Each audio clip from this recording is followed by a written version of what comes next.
Everyone, आज हम लोग पढ़ेंगे on killing a tree written by Gieve Patel. So poet कह रहे हैं, it takes much time to kill a tree, यानी एक पेड़ को मारने में बहुत समय लगता है। ये बिल्कुल भी आसान काम नहीं है एक पेड़ को मारना, इसके लिए काफ़ी समय लगता है। Not a simple jab of the knife will do it, यानी नाइफ से जो चाकू होती है उससे एक बार एक छोटा सा हमला करना, किस पर? ट्री पर, और साथ ही उस ट्री के ऊपर खरोचना। तो उस छोटी सी खरोच से तो उस पेड़ को कुछ भी नहीं होगा, उस पेड़ की डेथ नहीं होगी और वो मरेगा नहीं। It has grown slowly consuming the earth, यानी ये जो पेड़ है ये बड़ा हुआ है, इसने ग्रो किया है। और इसने ग्रो कैसे किया है? तो इसने ग्रो धीरे धीरे किया है और इसने इस धरती से ताकत ली है, तब जाकर ये ट्री बड़ा हुआ है। Rising out of it, feeding upon its crust, यानी इसी धरती से ये जो पेड़ है बड़ा हुआ है और इसकी जो ऊपर की जो सतह है उसी से सारी न्यूट्रिएंट्स मिली है। Absorbing years of sunlight, air, water, और साथ ही इस ट्री ने अपने अंदर क्या समाया है? तो सनलाइट, यानी सूरज की रोशनी, और हवा और पानी। तो ये सारी चीज़ें एक पेड़ ने अपने अंदर समा ली, तो इसलिए इसको मारना बहुत ही मुश्किल है। And out of its leprous height, और इसके लेप्रस हाइट, लेप्रस का मतलब होता है धब्बेदार और हाइट का मतलब है यहाँ पर तना। सो जो पेड़ है उसका जो ट्रंक है वो बहुत ज़्यादा धब्बेदार है, तो उससे क्या हो रहा है? स्प्राउटिंग लीव्स, यानी पत्ते निकल रहे हैं। और ये जो पत्ते हैं ना, ये इस पेड़ में एक नई जान डाल देते हैं। तो ओवरऑल यहाँ पर ये बताया गया है, जो पेड़ है वो बहुत ही ज़्यादा स्ट्रॉन्ग है और बहुत ही सालों से बड़ा हो रहा है, और इसलिए एक छोटे से नाइफ से हम उसकी लाइफ को, ट्री की लाइफ को एंड नहीं कर सकते हैं। So hack and chop, but this alone won't do it, यानी एक कुल्हाड़ी से किसी पेड़ के ऊपर हमला करते हैं और उसको चॉप किया जाता है, यानी उस लकड़ी के छोटे छोटे टुकड़े किए जाते हैं। तो पोएट कह रहे हैं कि हमें ऐसा ही करना होगा, मगर बस इतना करना, दिस अलोन, ये काफ़ी नहीं है। इससे जो पेड़ है उसकी डेथ नहीं होगी। Not so much pain will do it, और जो दर्द इससे होगा, ये जो कटिंग से, चॉपिंग से पेड़ को दर्द होगा, वो काफ़ी नहीं है। The bleeding bark will heal, जो पेड़ का ब्लीडिंग बार्क है, जहाँ हमले किए गए हैं, तहाँ से पेड़ के अंदर का जो फ्लूइड है, फ्लूइड बह रहा है, तो वो क्या होगा? वो हील कर जाएगा, समय के साथ वो ठीक हो जाएगा और उसका जो घाव होगा वो भर जाएगा।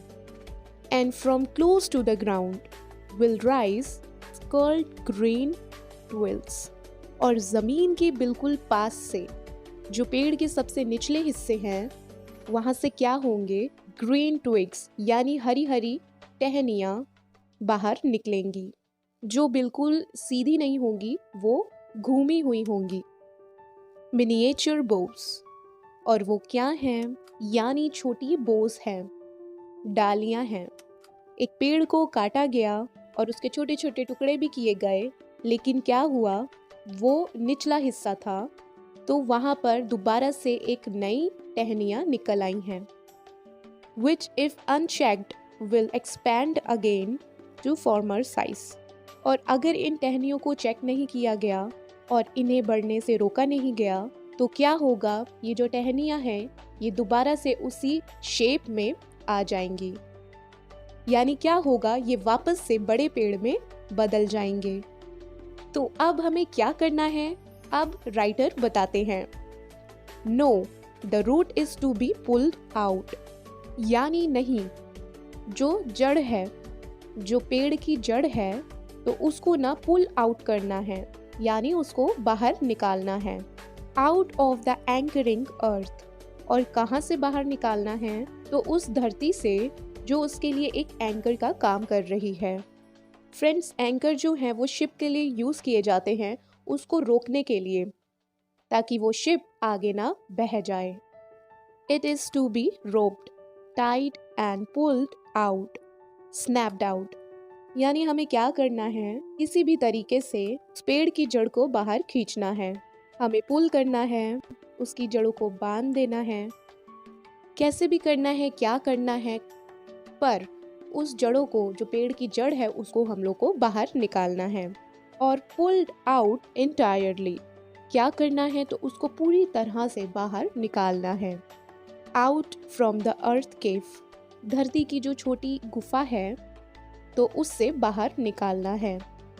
And the strength of the tree exposed, और फिर क्या होगा, जो पेड़ की ताकत है, और उसकी ताकत कहाँ है, तो उसकी जड़ों में, तो वो एक्सपोज हो जाएंगी।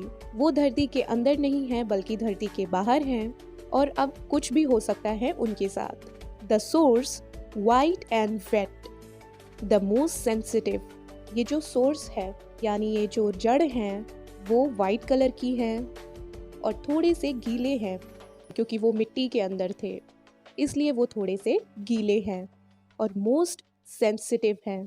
पूरे पेड़ में ये सबसे ज़्यादा नाजुक हैं। Hidden for years inside the earth, और कई कई सालों तक ये क्या थे, ये धरती के अंदर छुपे हुए थे। मगर अब ये जो जड़ हैं ये बाहर आ चुके हैं, तो पेड़ में ना ही जान आ रही है, ना ही उसमें कोई ताकत है। अब इस पेड़ की जो अंतिम समय है वो शुरू हो चुकी है।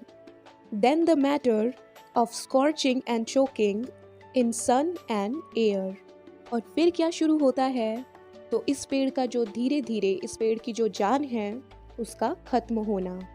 ये जो पेड़ है ये धूप में और हवा में क्या करता है, सूखने लगता है।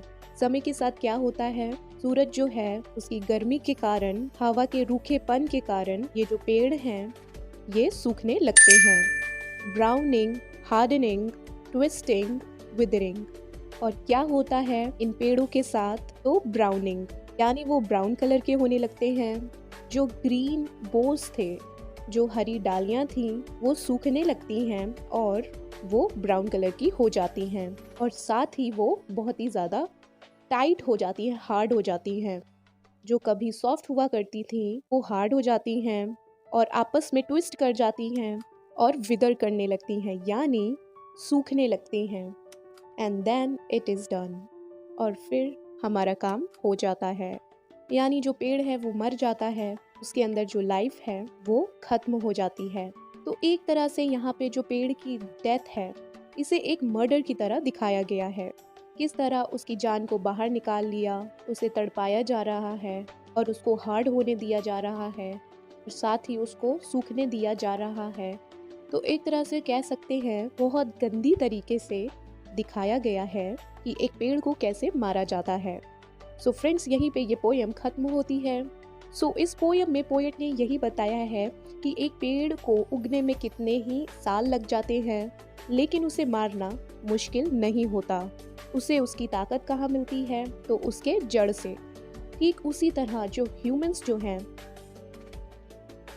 उन्हें भी अपनी जड़ को उसी मजबूती के साथ टिकाए रखना चाहिए, और तभी वो आगे चलकर स्ट्रॉन्ग बन सकेंगे और मुश्किलों से लड़ सकेंगे।